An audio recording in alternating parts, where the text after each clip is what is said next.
Hello and welcome to the Two Robbies podcast with me, Robbie Mustoe, and him as ever, Robbie Earl. And it's a midweek Europod special. It's semi-finals week in European competition, and my goodness, we've seen some brilliant action, some brilliant goals, and some brilliant stories as well. But before we get into the action, let's start with a review. Of course, we want the listeners to rate and review our podcast, and in that review, tell us what you like about it, what you don't like about it, but also, more importantly, which team you support and why. And we'll read out the best ones on our next podcast. Okay, so let's go with a Liverpool fan.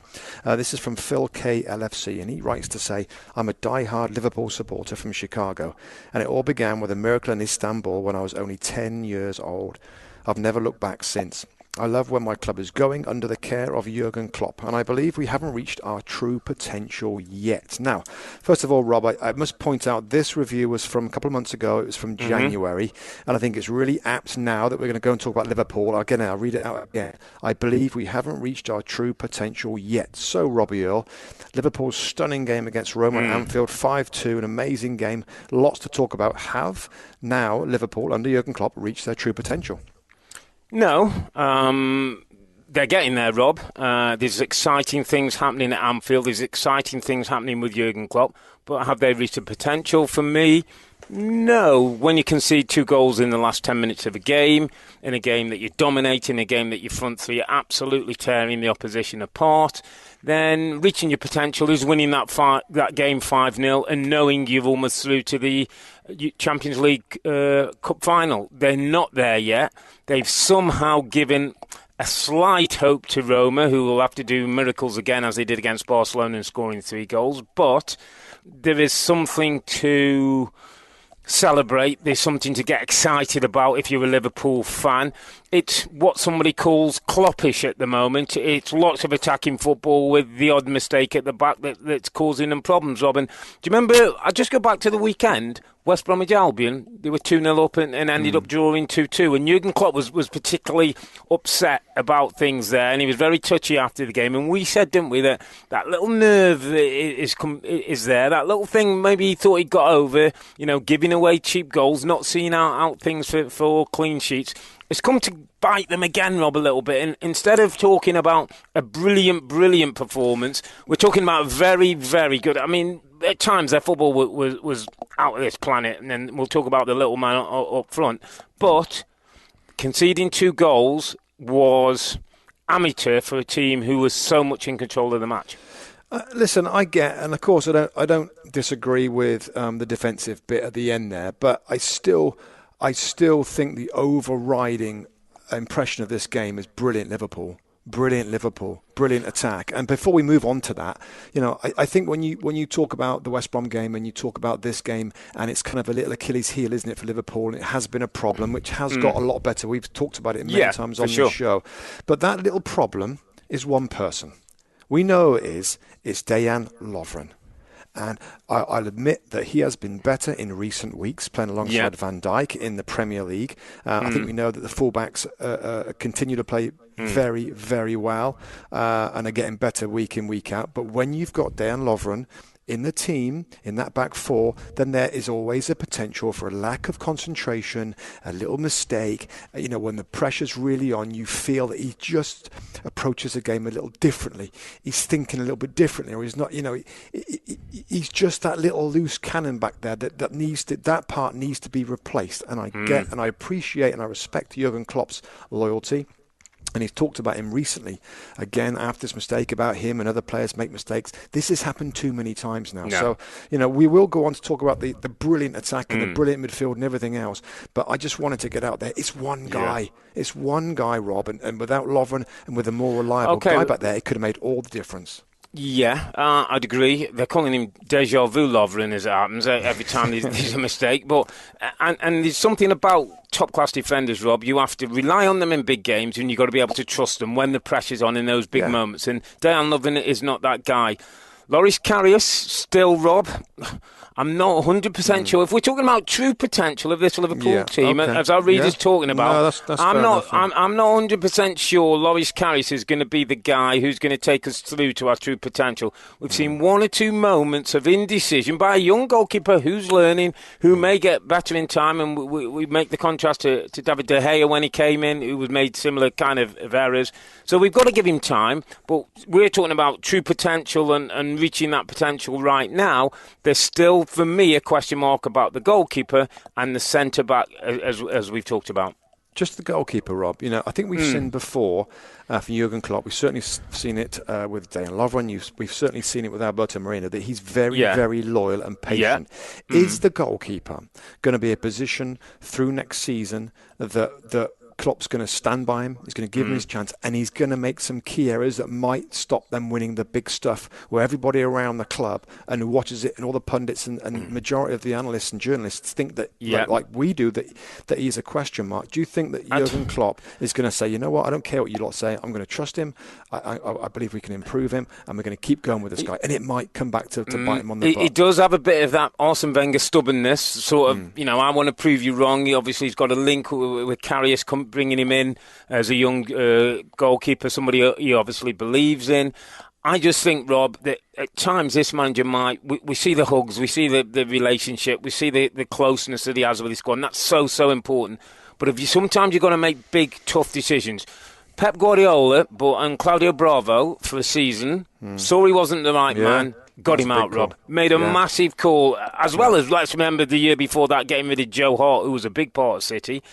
If that's what it takes to win titles, if Jurgen Klopp's got to make those big decisions, then Loris Karius has to move out and somebody else has to take that spot, because you don't want to go into, and it might only be 3 games a season that he costs you, but that could be the difference between a Man City being top of the table and Liverpool maybe catching them. Let's move on to the midfield, Rob, if it's okay with you. Let's kind of go from back to front. And the midfield, was just, we have a mix here. We have incredibly difficult to watch Alex Oxlade-Chamberlain have that injury after, I think it was about 15 minutes. So sorry for the boy. Yeah. So sorry for him. He must be enjoying his football now like never before in his lifetime. So much to look forward to, hasn't it? Yeah, so much to look forward to. That was really disappointing. Looks like his World Cup is out for him as well, and so disappointed for him personally. In a midfield, I mean, Wijnaldum came on to replace Oxlade-Chamberlain. Was excellent, by the way, and was excellent, and the rest of the midfield was excellent. Rob, I mean, James Milner for England. Let's get James on the plane. Well, it's been talked about, hasn't it, in the media, and it should be talked about. I've never seen him playing so well for as long as go back as well. You want to go Leeds United, everywhere else. He has got an engine like no other, by the way. I mean, just relentless, Rob. Football intelligence, knowing where to be, sitting in when he has to hold his position, going on overlaps sometimes down the left-hand side, filling in. I mean, it's ridiculous what he's doing at the moment. I know he's retired, and I know that people will think, well, he's 33 years of age and we should be looking to the new breed. But I'll tell you what, Rob, if you're not sure, get him on the plane. He'll do you absolutely He just no doesn't harm want to do it, Rob, does he? He just doesn't want to do it. He's retired, and he's been. Apparently, Gareth asked him again. Southgate, the England manager, has asked him again if he would reconsider coming back to the England squad. And reports said he said no. I mean, it's just, I don't know whether he's damaged from previous tournaments where he's been possibly, played in different positions around and hasn't been used a lot. But I've never seen him in his career. Yeah, playing so well. And again, we keep going back to the manager, and we've talked about maybe some maybe perceived weaknesses and a little bit stubborn with certain people. Not stubborn, maybe more trusting. More patient with certain players, but he's improved players too. Oxlade-Chamberlain, we've talked about, has got so much better, and James Milner is playing out of his skin, and he probably is number one guy on the team sheet in midfield to do a little bit of everything: closing down, blocking, running, skillful kind of passes. I think he might be the highest assist maker in the Champions League this season, Rob. Champions League. So which is a bit again, weird. I mean, that's often the criticism of James Milner, that he's great pro and he's a great lad and he works hard, but he doesn't really do enough with the ball. Well, this season he totally is, and top marks to James Milner. Just put the handbrake on there, Robbie Mustoe, because we're doing a very typical thing, and it's something that I want to address. Go on then. Jordan Henderson was outstanding. and people keep going over Jordan Henderson, though he's like, no, we're talking about Liverpool's midfield. I do a little bit. Exactly. And let me tell you about Jordan Henderson. I saw him, Robert, at 1-0 down, give Andrew Robertson and I hope I can say it, the bollocking of his life for not getting back in position. And you know what? It was 0-0 at the time. I thought, now this fellow is growing into a Liverpool captain, because it isn't just about all-out attack. The game was 0-0 at the time, and Roma hadn't settled too badly. And I'm enjoying his leadership, Rob. I'm enjoying his energy. He's tactically, I think, starting to become more aware of what he needs around him, when to pull people in, when to cement the team.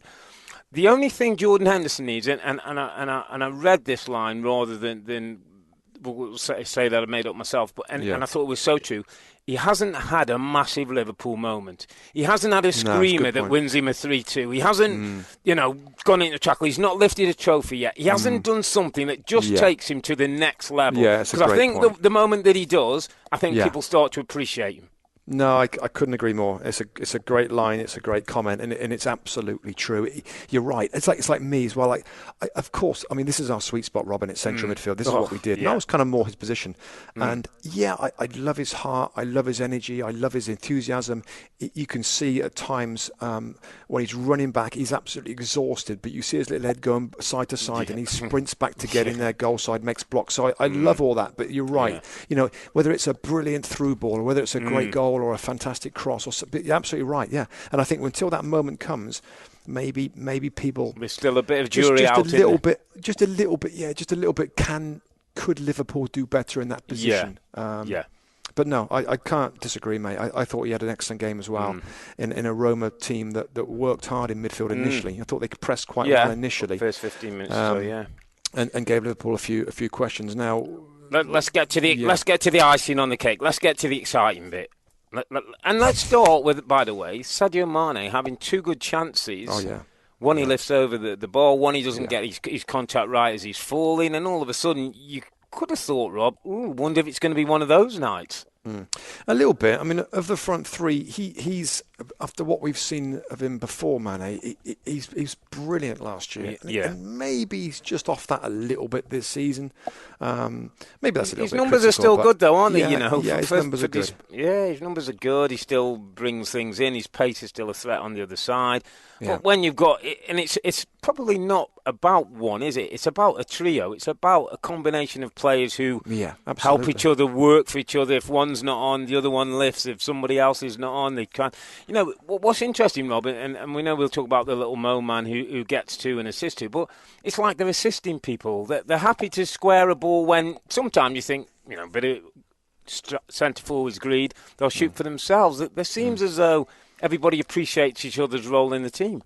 Yeah, no, there's no question. I mean, the pace that certainly the two outside boys have is a massive problem. It's a massive problem. When you've got those quick players and the defenders in general are wary, so they drop off. So Roberto Firmino, who's in stunning form this season, loves to drop in a little bit because there's space, because the back four have dropped off, and then the combinations start. Just before we get too much into the front three, I got to say, from Roma's point of view, I was kind of shocked at how high they were. High line. They tried a high press at Anfield with that pace, and they looked surprised when the ball kept going in behind, straight from the first minute of the game, and continued to play a high line looking for offsides. I mean, if that didn't have Jurgen Klopp rubbing his little hands together and say, wow, come to Papa. This really, I was really surprised at Roma's tactics, given how well they've done in the competition, and it absolutely played into the hands of those front three players to run absolute riot. Couldn't agree more. I've written the same thing. High line down, poor pressure when they try to put it, slow back line, recipe for disaster. Wimbledon style, get it over the top, let the runners run. And they've got some runners, Liverpool, by the way. It was, at times, it was 2-3 people going on the same line. I'll have a bit of this, let me get in there. I mean, it was outstanding. And the little magician comes up again, Rob. I mean, the first goal, I'm sitting there looking at telly going, what? Yeah. Really? I mean, still Mo? Really? I mean, stop it. I mean, it's ridiculous what he's doing. Yeah. I was thinking, Rob, he could have his own goal of the season competition and have the top 10 goals in the in the whole series. Yeah. I mean, some of his goals are ridiculous. Yeah, I mean, we've seen this now. He's got this kind of curler bender from 18, 20 yards in the top corner. I mean, it couldn't have been only closer to the top corner, could it? It kind of grazed the crossbar. I mean, the confidence that he's playing with, he's scoring sort of goals now. I mean, I say this very carefully, and by no means do I want to compare him to Lionel Messi. Okay, by no means. Lionel Messi is for me absolute ledge, the best ever for me over a period of time, of course. But just the characteristics, the low centre of gravity, the manoeuvring the ball with his left foot, the quick feet, the little dinks over goalkeepers. Now the bends into the top corner. It looks so much like Messi in terms of his style and the way that he's and that. And then his second goal, again, with the movement, with a little dink over the goalkeeper. I mean, it's just... It's trademark now, isn't it? I think while the arguments, and people, I think Steven Gerrard on English TV has gone out and said currently he's the best player on the planet, and a discussion to be had. A discussion to be had for sure. I think the thing where Mo's got to come now is what we've seen with Messi, what we've seen with Ronaldo, is they've done it on big days to win things, Rob. They've come on the semi-finals and finals and won things, and that's where if Mo's going to be talked about, which everybody's starting to say like Ballon d'Or and at that level, he's got there's just that little bit extra that these guys have pulled out time in over the last 10 years. Yeah, absolutely, Rob. But we don't want to go there, do we? We don't want to start saying he's got to do this, he's got to do that. No, we should just appreciate. You're absolutely right. Yeah, you're absolutely right. But he's on his way. We've got to appreciate what he is and what he's doing now. And you know what, Rob? Without putting pressure on him or expectations. Be thankful he's in the Premier League. We get the chance to see him every week. Good, bad, and indifferent. Well, it's generally good, and good with this fella. Jeez, there ain't no bad and indifferent. And possibly going to break the Premier League record, possibly going to beat Liverpool's all-time goal-scoring record of Rushie's 47 goals. Yeah, I mean, that's incredible, man. I mean, ridiculous numbers, Robert. I mean, I don't think Liverpool quite realised what they bought. I think they bought a good player, left-sided, bit of goal threat, he's going to go good pace. Rob, this guy's been out of this world. I think one thing is to watch a player be brilliant in the Premier League and score a lot of goals, like a Harry Kane. Another thing, another level, is to bring that to the Champions League and then to bring it to knockout phases and then bring it to a semi-final. That's why he's put himself now, Rob, where we're starting to talk about Mohamed Salah as a worldwide superstar of the game. The elevation into this competition is now there. He's going to show his talents again for Egypt in the World Cup. Again, he is going to be one of the hot guys of the whole tournament. Sure. And it just remains to be seen of how successful he can be with Liverpool and Egypt in the World Cup for your Ballon d'Or. Because at the moment, like everybody's saying, it's easy to jump on that. Is he the best player in the world and all this kind of fun stuff that everybody likes to do. Right now, because of the way he's going, his form has continued amazing form. He is the hot guy in the world right now. And that is something that we should appreciate, we should enjoy. And we will see. I mean, no pressure. Go on and see what you can achieve. Let the Ulster bring a modicum of reality back to this conversation. Liverpool v Stoke at the weekend. Should Mo Salah be in the Liverpool team to face Stoke at the weekend? Just remembering, I just want to put it out there, Oxlade-Chamberlain had a bad injury, people can get injured, guys in red-hot form. I'll let you answer. Well, I'll tell you what the answer is. The answer is whatever he wants to do, he should do. So if he feels like, you know what, Mr. Bossman, Gaffer, I'd rather be involved. I want to play some minutes. I feel like I need to do that for continuity for what I need. Then I will do that. I know where you're going, and I know what it would seem very simple to wrap him up in cotton wool. I want to get ahead of that to say, you know what, if he prefers to play some minutes and go through the motions of warming up and all that kind of stuff that we do and that, and just. I don't disagree because I think he's that player. I think he likes to keep going. I think he likes a rhythm. I think he wants to nick another goal that takes him into 32 Premier League will be the most ever in a 38 game season. I think he wants those things, Rob, and maybe by not playing him, he kind of gets a bit down and not so good about himself. You just don't know what he needs himself, and the manager will know that, and he'll speak to the player. But of course, you don't want to risk him against the Stoke side that'll be fighting for every inch of that turf they should be with their situation. So, we will see. I mean, if it was me, and if he wasn't bothered, he'd be like, absolutely, Mo, take a break. Is this guy like the complete opposite of Daniel Sturridge in many ways? You think of Daniel Sturridge and it was like, brilliant footballer, great goal scorer, but you just couldn't get him out on the pitch. It's almost like with Mo, you can't get him off the pitch. You don't want to not play. And also, by the way, Roberto Firmino is the absolute opposite to Daniel Sturridge. The absolute opposite. Remember when he first got in the side and Klopp was putting him in and people were saying, you know what, you should be playing Sturridge. Sturridge is the best finisher at the club. He knew Firmino from his time in Germany, and I think you're seeing now the very reason for it. I mean, we talked to Salah, we've talked a little bit about Mane. Yeah. Firmino was dare I say, almost as good as Salah, mate. Those front three players all got on the score sheet. He assisted. His movement is incredible. He works hard without the ball. He's assisting. He's intelligent, Rob. He knows where to run and drag defenders out of position. Yeah. I just think, it's a front three that I think I tweeted out, like, it's really hard to see a team that can stop this front three without doing a Manchester United or Jose Mourinho and just parking the bus right up and smother him with numbers. And, that potentially could work. But I wonder if you're ready to transition, mate, if the other semi-final with Bayern Munich and Real Madrid. I've just got one more on the Liverpool. So they get it done in Roma, or could we have a little bit more excitement? I think we could have some excitement. I mean, you know what it's like, Rob. When you've playing a team, when you've done something a few weeks before that's pretty incredible, and you're going back at home, you're going back in the same vibe, the same feeling, the same kind of way that finished with a couple of goals. They all feel they can do it. And I think with a few of our little doubts, our little back of the mind doubts, Liverpool defensively and the goalkeeper, you have to be a little bit concerned. That being said, they've got to be on the front foot. What does that mean? It means Liverpool are going to score on the break. I mean, it's just going to happen. I mean, Roma have to come out. They have to be on the, to be attacking, and to attacking, you've got to be up the park. To be up the field, you're going to leave a lot of green grass in behind those three centre backs, and Mane and Salah will enjoy that. But it's not done and dusted for me. Could be interesting. Could be a little wobble. But I would absolutely back Liverpool to go through. Do you know what? Great for TV, though. It's another one you daren't miss there.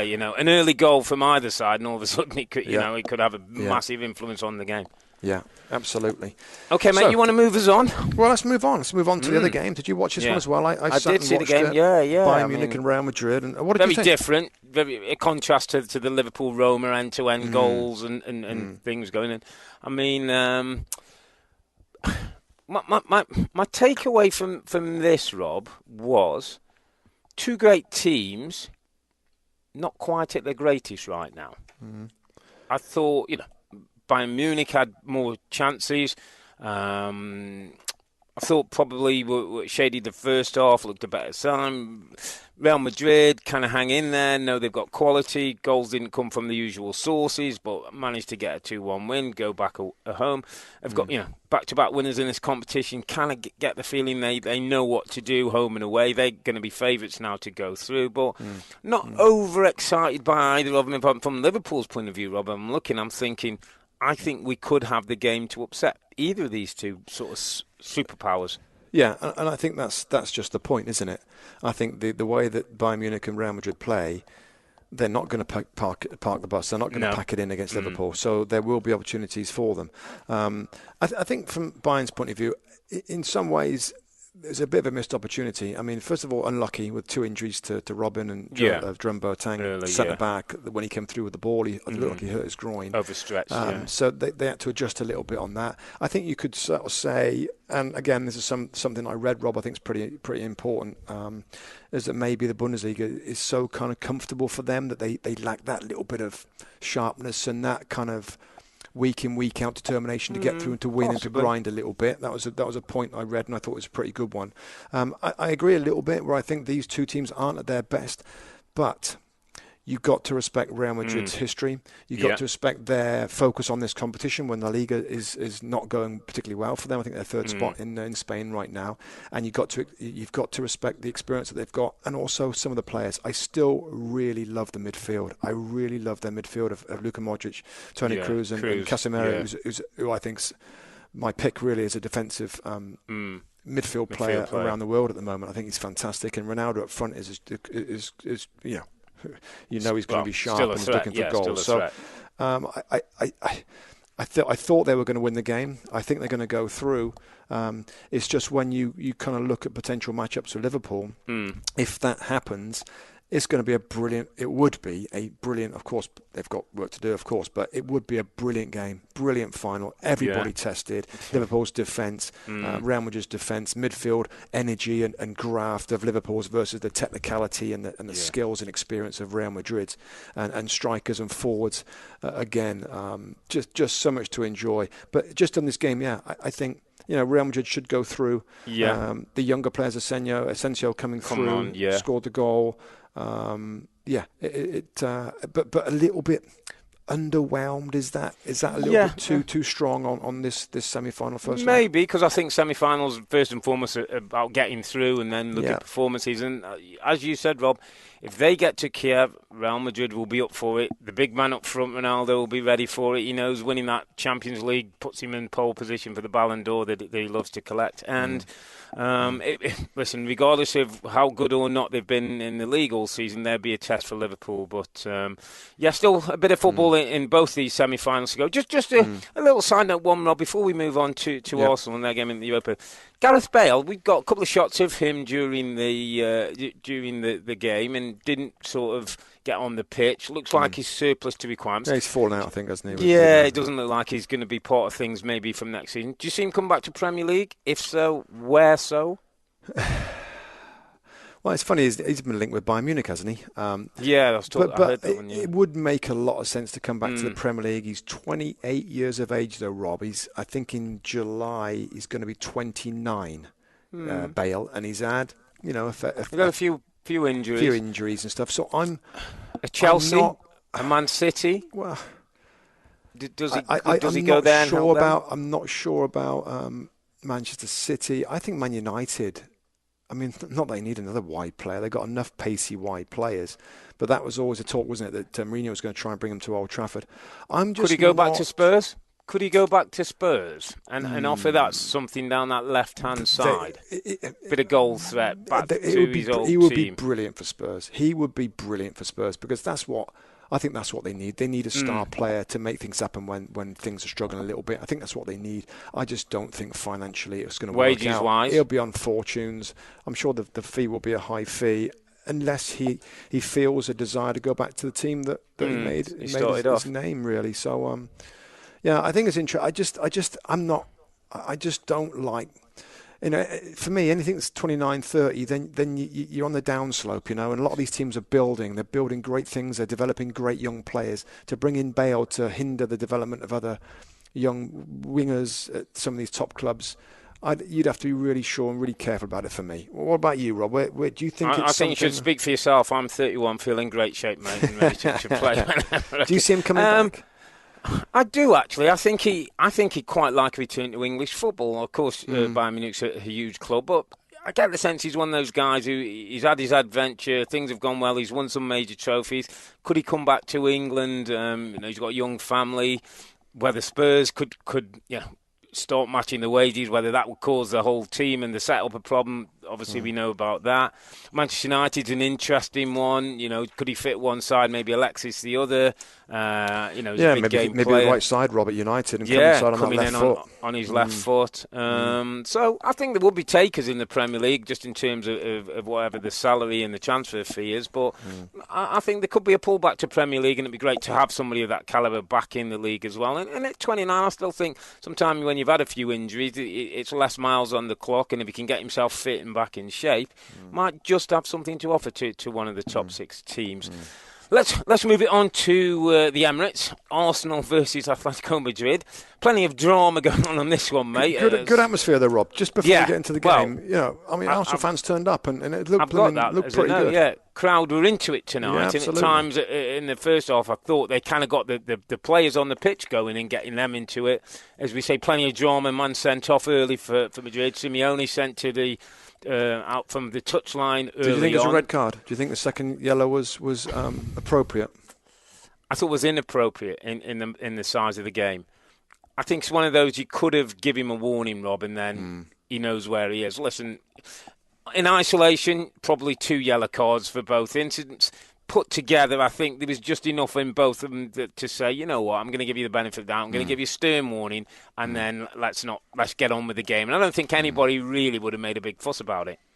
Yeah, I totally agree. I just think, the studs on the foot. You can't blame the referee for technically it probably is just a yellow card, But like you said, it's kind of borderline for me. He just mistimed a little bit, Correct. a little bit unlucky. His foot landed on the foot of the player there, and he gets his second. Yeah, I hate it when that happens. I love the blooming game. I love the tactics. I love the matchups, and I'm like, here we go. 10 men against 11. Yeah. They're going to pack it in, and we got this kind of flow for the rest of it. So I'm really disappointed with that.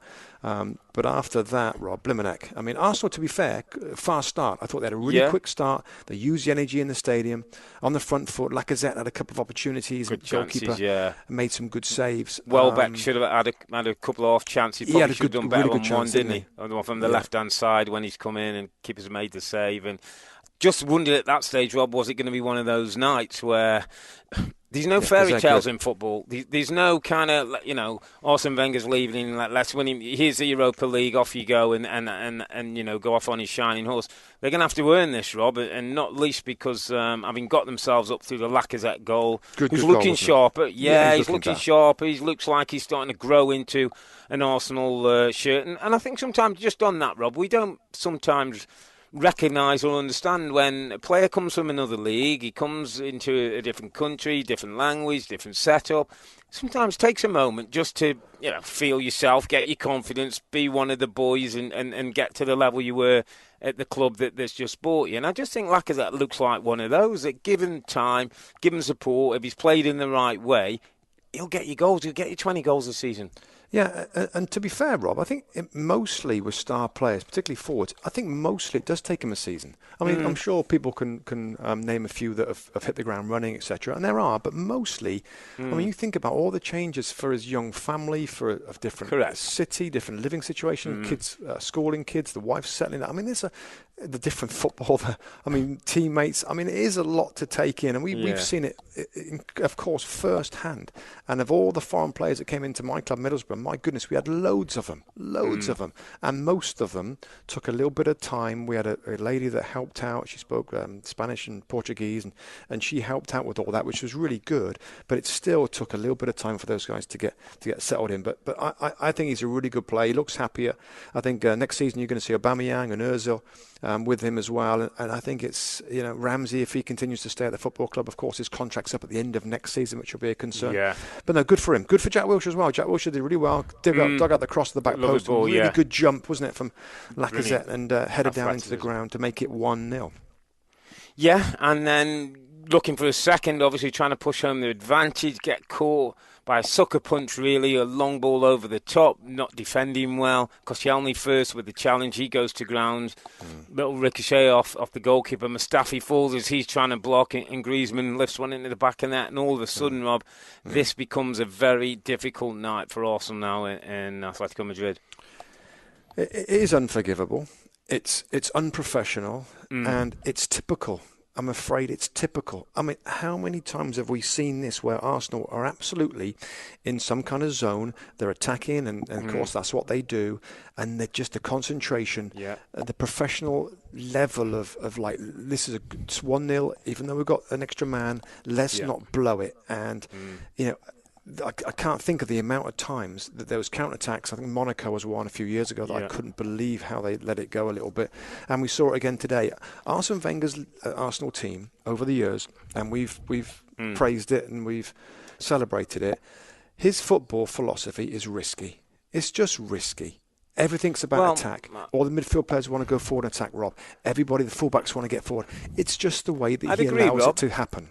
I'd agree, Rob, but sometimes I look at what Jurgen Klopp's doing, and I'm going to go on a slightly different route. And then if Diego Simeone is one of the men, he was apparently in the stand next to Ivan Gazidis, maybe there's conversation there, who knows. But just in terms of whoever comes into that football club, and let's just for argument's sake say we've got another year of Petr Cech, so I'm going to take that to one side. 2 centre-backs are my priority. Koscielny and Mustafi, Robbie Musto, for me, are not good enough centre-backs to start launching a effort to be top four or be trying to get back to winning titles, to getting in Champions Leagues and being in the latter stages. I just, individually, Rob, I still think there's a deficiency, and when you put the pair together, on good days they look good and they'll head a few balls and block, but on a regular basis, when you need your two centre-backs to start building your team around, who are combative, who will go and win a ball, who will not take chances, who will read danger, Rob. The ball, they're in possession of the ball. Koscielny and Mustafi are running forward, almost eager to see what's going to happen. Not even worried about the run in behind from Griezmann.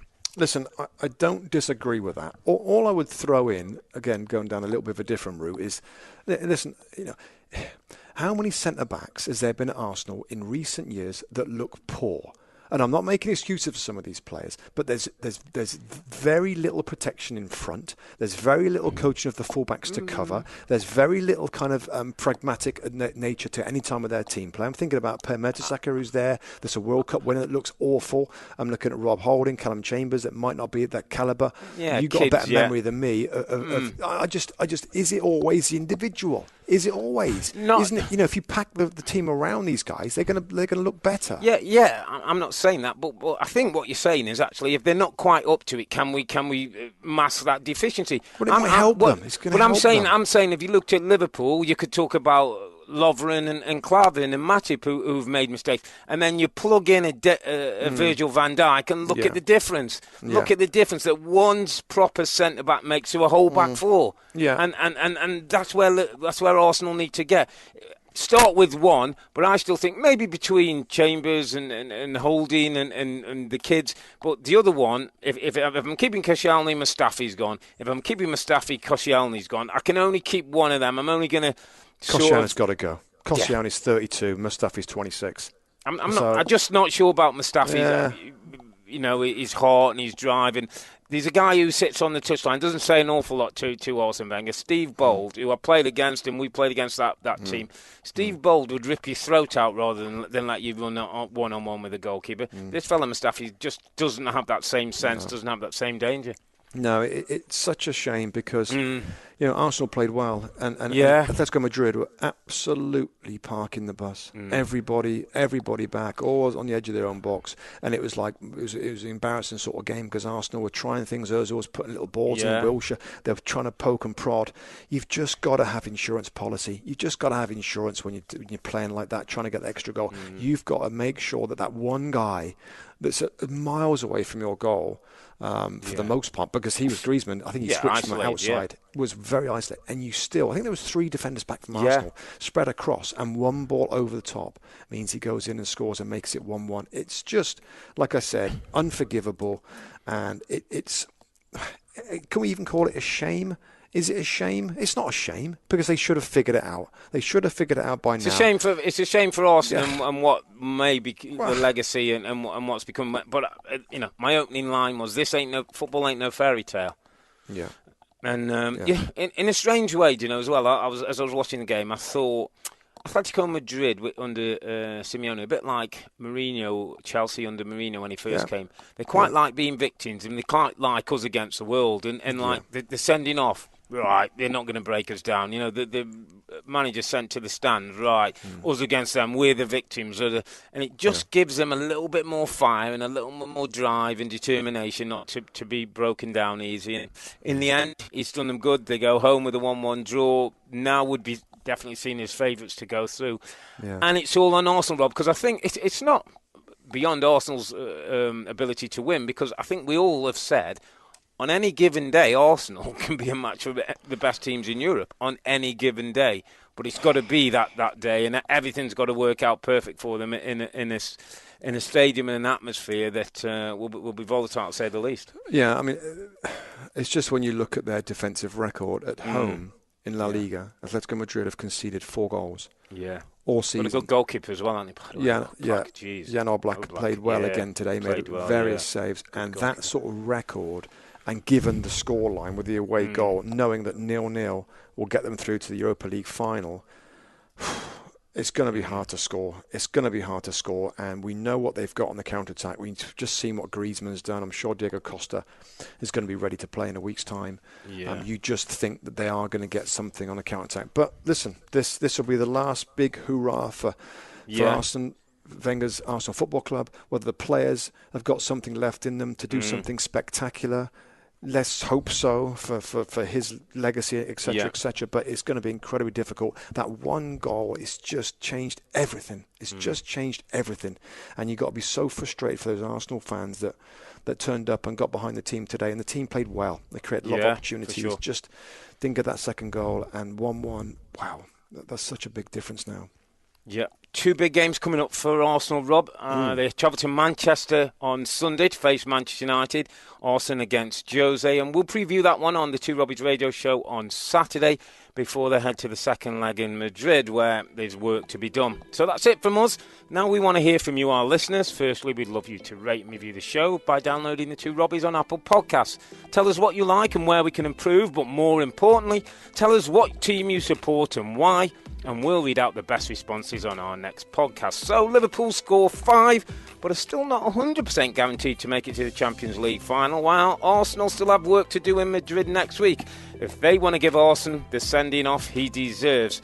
I'm Earl, he's Musto, and together with the Two Robbies, thanks for listening, and bye for now.